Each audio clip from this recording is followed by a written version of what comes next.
Hello, and welcome to take 2 of this video. So, I tried to do this video once before, filming with a lovely old setup with a tripod and then the gimbal thing on top of the tripod because I wanted to talk about it and like all this lighting setup, and oof, it was very cool. But for some reason, the sound just didn't work, so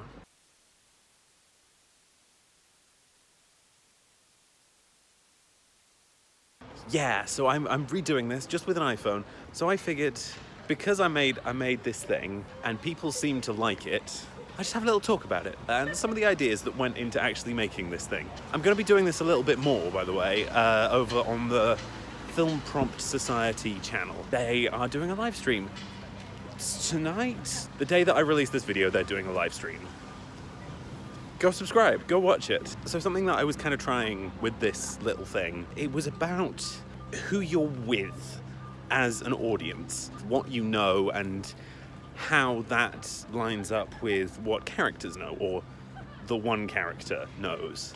At the very start, we watch him come through the door, there's a pan across whilst he goes over to the chair, sits down, starts doing some writing, like we see the things that he's doing with his hand. So we start off very much like with him.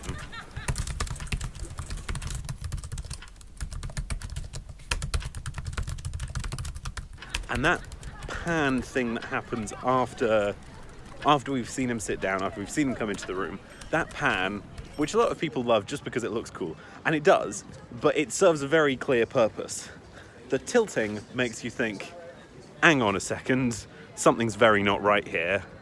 And the pan is a sort of, it's a break from that established thing of like, we're with him.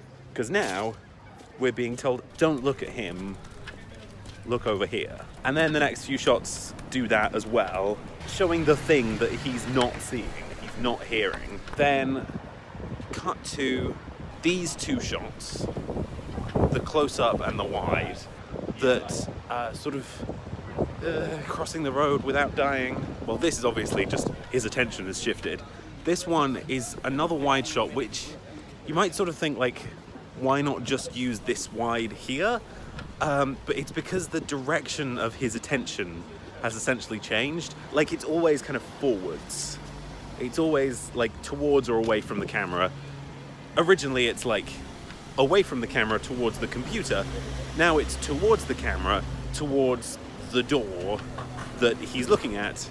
And that's a kind of collapsing of the of that information gap, where suddenly we know about the same amount that he does. That shift back into his perspective is further sort of emphasized by the fact we actually go straight into his point of view. Oh, look at that lens flare, just call me J.J. Abrams. So we go into his actual point of view, and at this point we're like totally with him. All we know that he doesn't is that the door is somehow open. We don't know what he's going to see when he goes around the corner.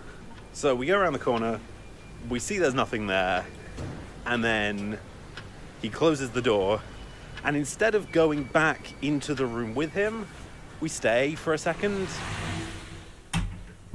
outside the room, which is another like leaving that mode of spectating where you're with him to a mode where you're not with him, where you've abandoned him, where I was essentially saying he's not alone in this house. It's like he's just in this room now, and you are not in that room. You are outside of that room. The only reason for an audience to be somewhere in a film is if there's something worth seeing there. So the fact that he's in the room and you're not makes you think there's something going on outside of this room, and that's where I left it. Fun fact, there was originally a jump scare ending. It just didn't work. It didn't work, so I cut it, and it just left it being all spooky, which is good because I like spooky. Also, fun bit of trivia, continuity blip. This wide shot doesn't have the clock in it, even though this first close-up does.